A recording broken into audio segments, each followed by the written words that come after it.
إلى حلب تتوالى حشود جيش النظام السوري، فبعد استدعاء وحدات من المناطق المجاورة لحسم معركة حلب جلبت فرق من الحرس الجمهوري دون أن تتغير المعطيات على الأرض. فمع استمرار المعارك يواصل الجيش الحر بسط سيطرته على نصف المدينة وأكثر، مع كامل المسافة بينها وبين الحدود التركية. وكان الجيش الحر بدأ بشن هجوم كبير على مطار منغ العسكري الاستراتيجي بريف حلب، واستخدم فيه أسلحة ومعدات ثقيلة.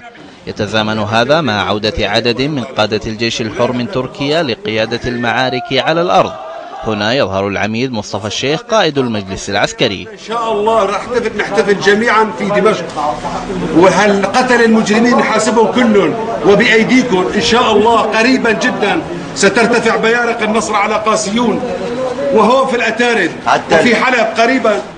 هذه المناطق على الحدود مع تركيا يديرها الجيش الحر، لأن هذا الطريق طريق باب الهواء، خط دولي، بيوقفوا عصابات تشليح، بيوقفوا شبيحة، بيوقفوا عصابات الأسدية.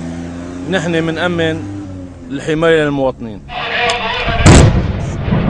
ريف العاصمة دمشق كان في مرمى مدفعية جيش النظام منذ الصباح الباكر، كما حدث في كل من الزبداني وسقبة. بينما شهد حي التضامن في دمشق اشتباكات بين الجيشين الحر والنظامي، الذي اقتحم حي الزهور بالمدرعات الثقيلة ونفذ حملة دهم واعتقالات. وفي درعا دارت اشتباكات عنيفة في منطقة اللجا بين الجيشين، بينما تعرضت مدينة درعا البلد لقصف أوقع قتلى وجرحى. وواصل جيش النظام قصف أحياء في دير الزور، كما تعرضت مناطق عدة في حمص وريفها لقصف مدفعي. ومع تجدد الاشتباكات الحدودية بين سوريا والأردن، كان لافتا قصف الجيش السوري للأراضي الأردنية لأول مرة.